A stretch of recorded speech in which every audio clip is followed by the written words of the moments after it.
네, 안녕하십니까. 처음 인사드립니다. 토스증권에서 인포메이션 시큐리티 매니저를 맡고 있는 장현호입니다. 오늘 소개드릴 내용은 자율보안 프레임워크입니다. 제가 올해 상반기 시작되었던 자율보안 프레임워크 작업반에서 실제 활동했었던 인사이트랑 실제 저희 회사에 적용을 했었을 때 얻었던 경험들을 공유드리고자 합니다. 우선은 이 자율보안 프레임워크가 왜 필요한지에 대한 부분부터 공감대가 형성이 필요합니다. 우리는 최근에 인프라에 대한 변화도 많이 겪었습니다. 기존에 IDC 기반을 운영했다라고 하면은 클라우드로 많이 이관도 하셨고, 이 부분에 대해서 같이 운영하는 하이브리드 형태도 운영을 고려하게 됩니다. 그 다음에는 연구개발망이라는 형태로서 별도의 망 구성도 하게 되는데, 이러한 여러 가지 망이나 인프라 환경의 변화에 대해서는 식별하고 관리할 수 있는 체계 전반적인 내용들을 재설계해야 되는 시점이 도래했다라고 이해됩니다. 그 다음 AI에 대한 여러 가지 서비스들이 많이 출시가 되시는데, 이러한 부분들은 결국 데이터에 대한 중요성으로 기결이 됩니다. 그렇기 때문에 데이터에 대한 거버넌스 체계 또한 다시 한 번 더 고민할 필요가 되게 됩니다. 그렇다면은 여기서 우리 한 가지 의문점을 생깁니다. 기존의 보안 체계로 우리가 그대로 운영한다고 하면은 과연 안전할까라는 의구심을 갖게 됩니다. 어떻게 하면 우리가 지속적으로 운영되고 개선되게 할 수 있는 방식이 뭐가 있을까를 고민을 해야 되는 시기가 옵니다. 왜냐하면 기존에 우리가 운영했던 방식은 인증심사 시기에 맞춰가지고 보안 수준을 일시적으로 확 올렸다가 그 이후에 다시 한 번 더 느슨해지는 것을 지속적으로 반복해왔기 때문입니다. 그래서 우리는 어떻게 보면은 지속 가능한 보안 체계에 대해서 어떠한 것을 활용해서 적용할 수 있는지에 대해 고민을 할 시기가 도래했다라고 이해해 주시면 좋습니다. 문제는 제가 실제 작업반을 하면서 많이 들었던 피드백이 이런 부분입니다. 시작하기도 전부터 벌써 강제성이 없는데 어떻게 팀을 설득하냐, 아니면은 의무화에 대한 가능성은 있는 것이냐, 아니면은 실효성은 떨어지고 일만 늘어나는 건 아니냐에 대한 우려가 가장 많으셨고요. 그 다음에 가장 현실적인 얘기인 세부적인 가이드까지 제공할 것이냐에 대한 부분들을 많이 말씀하십니다. 사실 이러한 모든 현장에 대해서 불안이랑 부담을 해소된다는 것들이 이 작업반을 하면서 얻었던 책임감 중에 하나였습니다. 근데 제가 실제 작업을 하면서 느꼈던 부분들은 이 부분부터 한번 재정립이 필요한 것 같습니다. 규제 준수가 과연 안전한가에 대한 의구심부터 해야 된다는 것이죠. 왜냐하면 우리는 그동안 교과서형 접근이 되게 익숙했었습니다. 어떠한 기업이 모범사를 제시하면 그걸 그대로 복사 붙여넣기 하듯이 운영했었는데, 사실은 그러한 모든 일련의 과정들이 우리 기업 환경, 우리 보안 운영 환경에는 적용이 어려웠던 적이 되게 많았습니다. 그렇기 때문에 우리 환경에 맞춰서 적용할 수 있는 하나의 도구에 대해서 찾게 됩니다.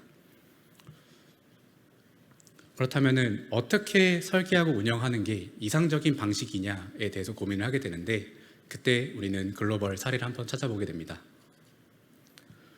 찾아보니 대표적으로 이 니스트 CSF가 가장 많이 나왔었습니다. 이 CSF에 대해서 설명을 간단하게 말씀드리면은, 미국에서 주요 기반 시설에 대해서 사이버 위험 관리 평가가 필요하다 해서 만들어진 프레임워크이신데, 2017년 정부 주도화에 따라서 공공기관 대상으로 의무화가 되었습니다.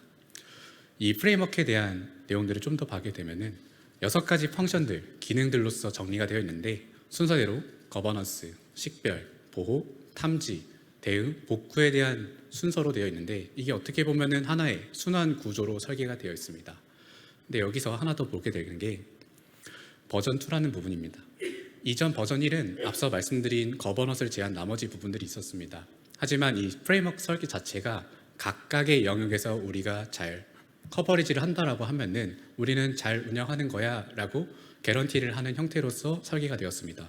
그런데 실제 담당자분들이 업무를 하다 보니까 해당하는 영역에 대해서만 확인하게 되고, 그게 연계되는 부분들은 크게 고려하지 않게 되었습니다. 그리고 단순하게 상시 업무로서만 해석하기 때문에 우리가 이거를 왜 해야 되는지에 대한 목적성을 많이 잃었던 경험들을 했습니다. 그래서 2.0 버전부터는 거버넌스라는 것을 하나의 핵심 펑션으로 뽑아서 우리가 이걸 왜 해야 되는지에 대한 원칙이랑 부서에 대한 R&R에 대한 부분들까지 같이 한번 정립이 필요하다 해서 버전업이 되었다라고 이해해 주시면 좋습니다. 마찬가지로 또 다른 프레임워크를 찾게 되는데요. 이 프레임워크 같은 경우는 금융권들에서 좀 더 특화된 그런 프레임워크입니다. 아무래도 금융권 같은 경우는 여러 가지 규제들이 있다 보니까 챙겨야 될 내용이 되게 많았었습니다. 그래서 이러한 부분들을 우리가 하나의 프레임워크를 한번 통합을 해보자 했던 시도가 이 CRI 프로파일이라고 이해해 주시면 좋습니다. 이 CRI 프로파일 같은 경우는 뭐가 다르냐라고 하면은 기본적으로 니스트 CSF에서 확장했던 구조이기 때문에 그 기반 설계는 거의 유사합니다. 다만 니스트 CSF 같은 경우는 각각의 서브 카테고리에 대한 모범 사례들을 제시해서 참고할 수 있는 방식을 제공했다라고 하면은 CRI 프로파일 같은 경우는 각각의 항목에 대해서 우리가 정말 잘하고 있는지를 스스로가 진단할 수 있게 진단 항목들을 나열을 했습니다. 그렇기 때문에 이 두 개의 프레임워크를 믹스하는 게 가장 더 유의미하다라지 않을까라는 그런 생각을 하게 되는 거죠. 그리고 추가적으로 니스트 CSF에서 바라보고 있는 뷰는 애당초 그 6개의 펑션에 대해서 관리하다 보니까 그 부분이 새로 개정되지 않는다라면 신규 항목에 대해서 뭔가 트래킹하기가 되게 힘든 구조입니다. 그래서 CRI 프로파일 같은 경우는 새로운 서브 카테고리 하나 도출을 해서 그 안에 대한 내용도 챙긴다라는 컨셉입니다. 그래서 저 익스텐드라는 부분에서 공급망에 대한 부분을 명시하게 되었던 것입니다. 그리고 추가적으로는 AI에 관련된 내용들이 지수로 좀 우려가 되다 보니까 그런 항목도 이제 고민 대상이 되었다라고 공식적으로 얘기를 하고 있습니다. 앞서 말씀드린 이 두 가지 가지고 우리가 얘기를 해야 되는데 도대체 이거 가지고 어떻게 할 건데에 대한 욕구심은 여전히 사라지지가 않습니다. 그래서 저는 이 성숙도 모델을 한 번 더 설명을 드리는데 니스트 CSF에서 바라보는 뷰는 앞서 말씀드렸던 것처럼 각각의 서브 카테고리에 대한 커버리지에 대한 내용들을 계속 얘기하게 됩니다. 그 커버리지라고 했을 때 여전히 모호한데 보통 인증을 취득한 기업 같은 경우는 저 레벨 3에 해당한다라고 저는 주변 분들한테 말씀을 드리고 있습니다. 보통 인증을 취득한다라고 하면은 저 절차와 문서화된 부분들이 명확하게 있으시고 그 문서에 따라서 실제 워킹한다라는 것을 보증하기 때문에 거기에 대해서 인증서 나가는 형태다라고 이해가 되어서 보통 레벨 3 정도 된다라고 말씀을 드리는데 이 CSF에서 바라보는 이 성숙도 자체는 결국은 단순하게 우리가 이거 하고 있어요, 정책이 있어요 이런 느낌보다는 조직이 보안 역량을 얼마나 체계적으로 측정하고 지속적으로 개선할 수 있는지에 대한 부분들로서 그 커버리지에 대한 내용들을 설명을 하고 있습니다. 그래서 단순하게 우리가 뭐 문서가 있어요 또는 이 자산을 이렇게 하고 있어요가 아니라 실제 한번 보여주세요, 그게 어떻게 관리되고 있는지 한번 설명해 주세요 라는 형태로 되어 있다는 것이죠. 그래서 이 프레임워크에 대해서 좀 더 파고게 되면은 앞서 말씀드린 것처럼 그 펑션에 대한 거에서 확장하는 구조는 동일하다. 다만 챙기지 못하는 부분들은 익스텐드로 별도로 정립이 되어 있다.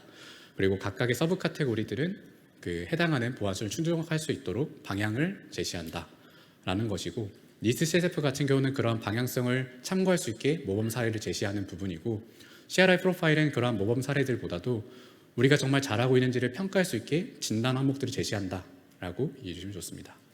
그렇다면 국내는 이제 어떻게 할 거냐인데 국내는 앞서 말씀드린 그 프레임워크에 대한 장점을 믹스했다라고 이해해 주시면 좋습니다.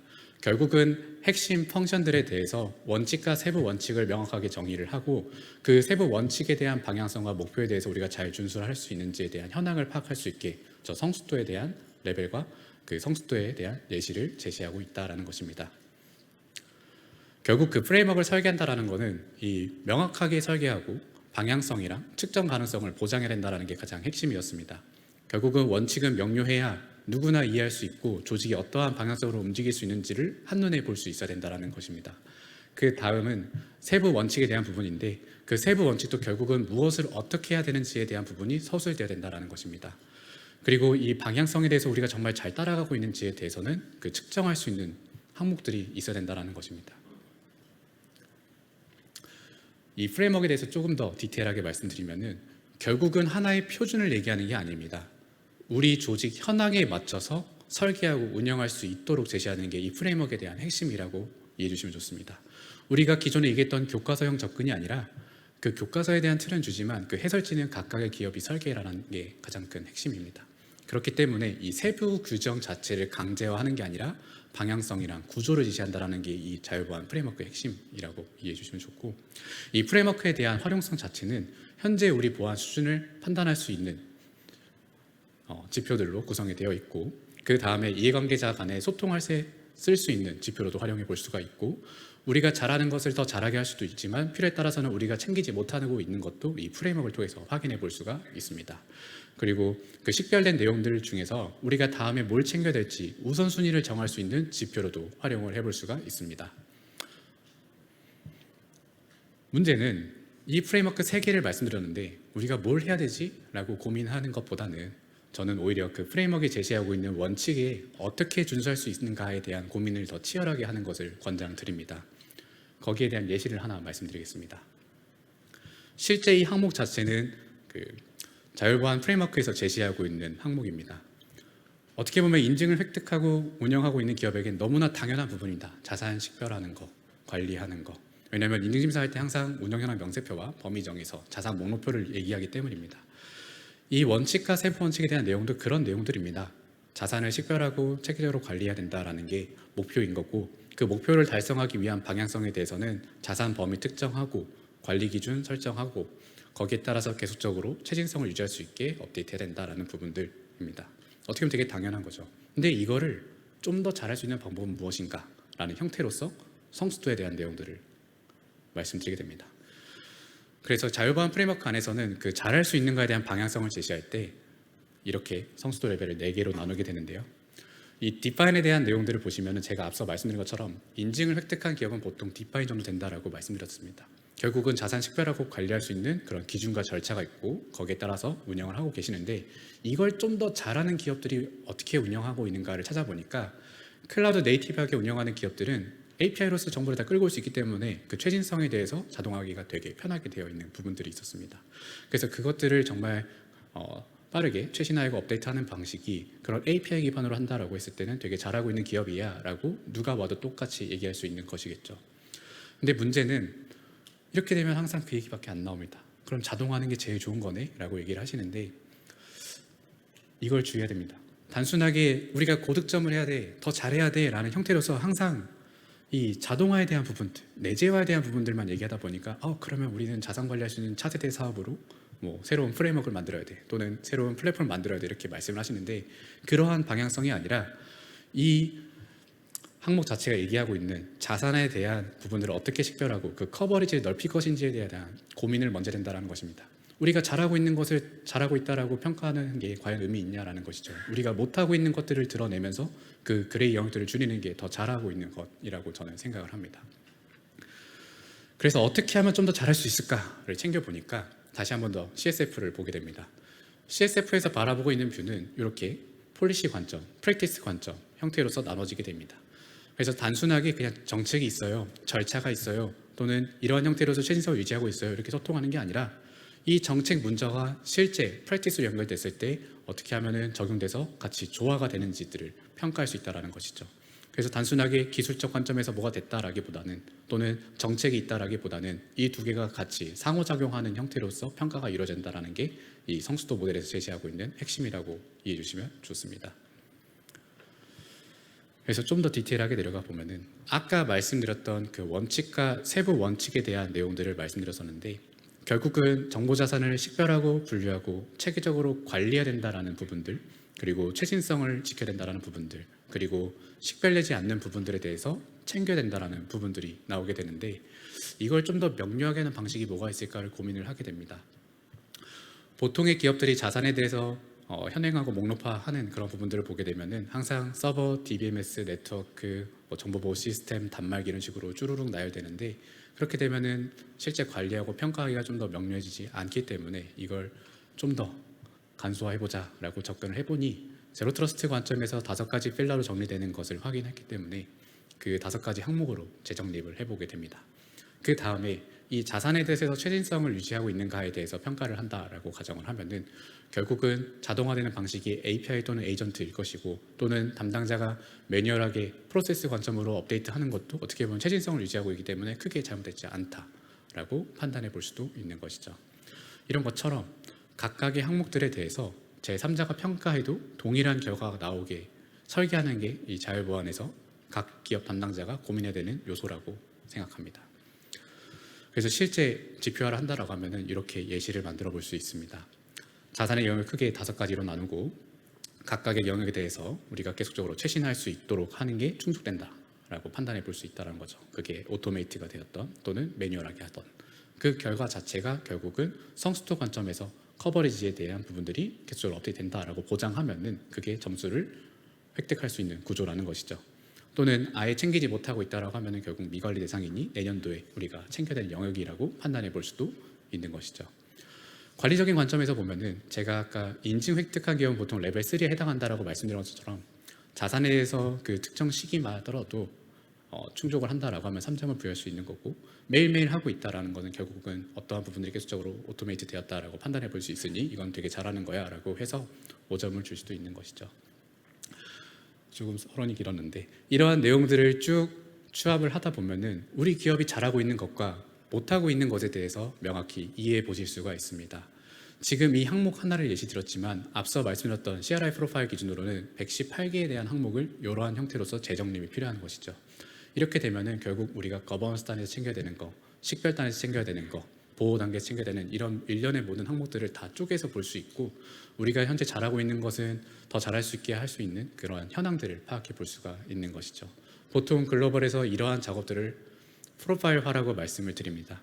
프로파일화는 간단합니다. 결국은 이 조직이 달성해야 되는 그런 목표들, 그리고 이해관계자 간에 이 정도까지는 올려야 된다라는 그런 기대감도 있으실 거고, 그런 위협 환경에 대한 현황도 파악해 볼 수가 있는 것이고, 그러한 요구사항들에 대해서 우리가 어떻게 실제 실행하고 있는지에 대해서도 하나의 프레임워크로 정립이 가능하다라는 것이죠.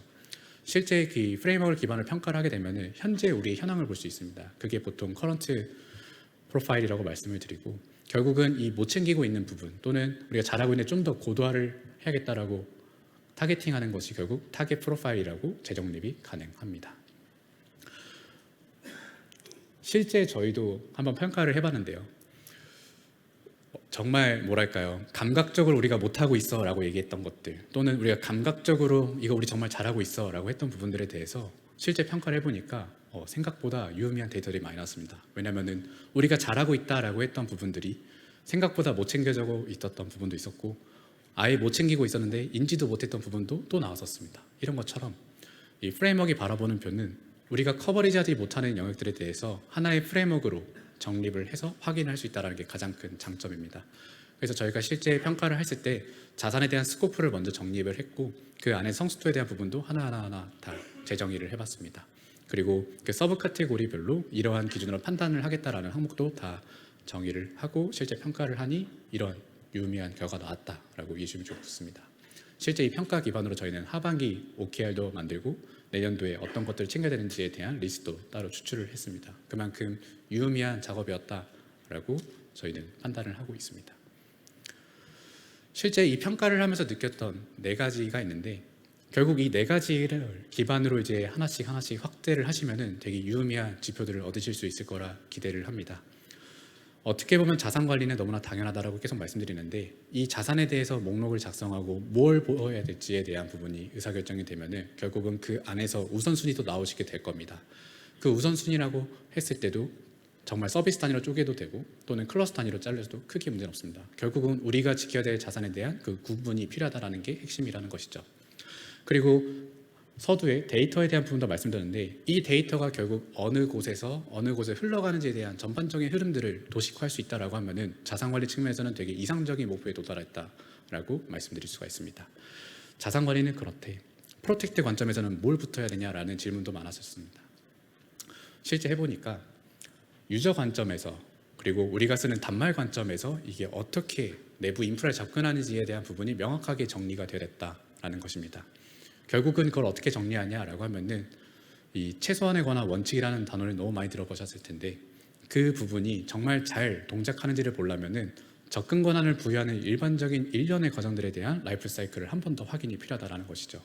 정말 이 담당자가 이 업무를 하는 게 맞는지, 이 담당자가 어느 시점에 권한을 받아서 하는지, 언제 변경이 되는지에 대한 내용들이 하나씩 정리가 되면은 그 안에서 롤 기반으로 좀 더 디테일하게 쪼개볼 수도 있고, 좀 더 많이 쪼개지면은 내 단말이 어느 위치에 있을 때 어느 업무를 하기 위해서 어떤 권한이 필요한지까지 디테일하게 나가실 수도 있으십니다. 결국은 그 담당자가 해당하는 업무를 수행할 수 있게 필요한 권한이 동적으로 부여되는 체계가 이 접근 통제의 마지막 목표라고 생각을 합니다. 그 다음에 디텍트에 대한 부분인데, 우리가 디텍트에 대한 부분들을 항상 얘기하면은 디텍션 엔지니어링 쪽으로 얘기를 하게 되고, 그 영역에 대한 부분들은 그래야 영역들을 점점점 줄이는 방식이 가장 이상적인 목표라고 얘기를 하는데, 이게 잘못 각색돼서 전달되면은 그냥 여러 정보보호 솔루션에서 다 로그를 심에다가 쌓는 걸로 소통을 하게 됩니다. 하지만 이건 이상적인 체계가 아닙니다. 정말 이상적인 체계라고 하면은 앞단에서 이제 확인되는 정보 솔루션에 확인되는 그런 로그 자체가 탐지명 자체가 되게 많은 공수를 들이면서 깎아내는 작업들이 필요합니다. 그 탐지명에 대해서 좀 더 유의미한 정확히 오탐이 없는 그런 탐지명들 위주로 쭉쭉 쌓이게 되면은 심에서는 여러 가지 시나리오들을 기반으로 거기에 맞는 탐지명들이 업데이트가 될 수가 있습니다. 그렇게 되면은 이상행위에 대한 탐지가 더 빨라지게 될 수밖에 없고 대응 체계에 대한 그 시간 자체도 줄어들게 됩니다. 문제는 엔지니어 관점에서 빠르게 탐지해서 인시던트라고 판별하는 것 자체가 되게 큰 또 업무가 되시겠죠. 그렇기 때문에 이러한 부분도 결국 매뉴얼로 풀어쓰는 부분이 필요합니다. 그래서 나온 게 바로 침해 사고 대응 매뉴얼이라고 봐주시면 좋습니다. 침해 사고 대응 매뉴얼이 우리가 아는 침해 사고 대응 매뉴얼은 그냥 연일에 하는 훈련에 쓰이는 매뉴얼 정도라고 이해를 하고 있는데 사실은 이 침해 사고 대응 매뉴얼 안에는 우리가 어떻게 이벤트를 탐지해서 분석하고 있는지에 대한 일반적인 과정에 그 안에 서트 매트리스 같은 것들을 포함을 시켜서 침해 사고 유형별로 그 등급이 어떻게 나눠지는지에 대한 세부적인 정의도 필요합니다. 근데 그 텍스트가 단순하게 나열되는 게 아니라 한 줄로 일목요연하게 이건 이럴 때 1등급이야, 이건 이럴 때 2등급이야 라는 형태로서 엔지니어가 바로 이해할 수 있을 정도로 문서가 다듬어져야 되는 부분입니다. 그 다음에는 각 부서에서 뭘 한다라기보다는 각 부서가 어느 곳에다가 연락을 취해가지고 대응을 한다라는 것까지 되게 디테일하게 나와야 됩니다. 그래야 이 문서가 살아있을 수 있게 되는 것입니다. 그래서 이 네 가지 항목이 실제 저희가 평가를 하면서 되게 유의미한 항목들이었다라고 이해해 주시면 좋습니다. 그래서 만약에 우리 기업의 자율보안 프레임워크를 한번 고민해 보신다라고 하면은 이 네 가지를 기반으로 한번 기반을 잡아 보시는 것을 권장드립니다. 제가 말씀드리고 싶은 것을 이 세 줄로 한번 정리를 해봤습니다. 제가 오늘 계속 커버리지에 대한 부분들 또는 객관성이 유지된다라고 했던 부분들, 이게 사실 자율보안의 시작점입니다. 누가 와도 동일한 점수가 나와야 유의미한 프레임워크입니다. 그래서 단순하게 KPI로 잡아서 우리 되게 잘하고 있어요라고 성과를 입증하는 도구로 쓰기보다는 우리 현황이 현재 이렇고 이 현황에 대해서 내년에 이렇게 더 챙길 거예요 라고 쓰는 용도로 쓰셨으면 좋겠습니다. 그러려면 결국은 평가가 계속적으로 같은 기준으로 봐야 되겠죠. 그렇기 때문에 객관성이 가장 중요하다라고 말씀을 드립니다. 그 다음은 이 정책이랑 엔지니어 분들께서 같이 조화가 되는 게 가장 중요합니다. 단순하게 문서가 있다라기보다는 이 문서가 엔지니어 관점에서 어떻게 활용되는지가 더 중요한 부분입니다. 네. 그리고 제가 마지막으로 한마디 더 하게 되면은 자율보안 하시게 되면은 항상 뭐랄까요, 많은 우려들을 표명하시지만 이건 의무화 대상이 아닙니다. 어떻게 보면은 의무화 대상이 아니기 때문에 자유도 또한 높습니다. 그래서 단순하게 규제로서 뭔가 소통을 하시기보다는 그 규제 속 안에서 우리가 어떻게 하면은 고객의 신뢰도를 더 높일 수 있는, 고객이 우리한테 맞고 서비스를 이용해 주시는 것에 대한 입장을 표명하는 것 또는 잘하고 있다는 것을 증명하기 위한 그러한 도구로서 활용해 주셨으면 좋겠습니다. 이러한 부분들이 결국은 우리가 지켜야 될 하나의 자율보안에 대한 문화이자 목표라고 생각을 합니다. 네, 준비한 자료는 여기까지고요. 혹시 추가적으로 궁금하신 점 있으시면 바로 답변을 드리도록 하겠습니다. 감사합니다.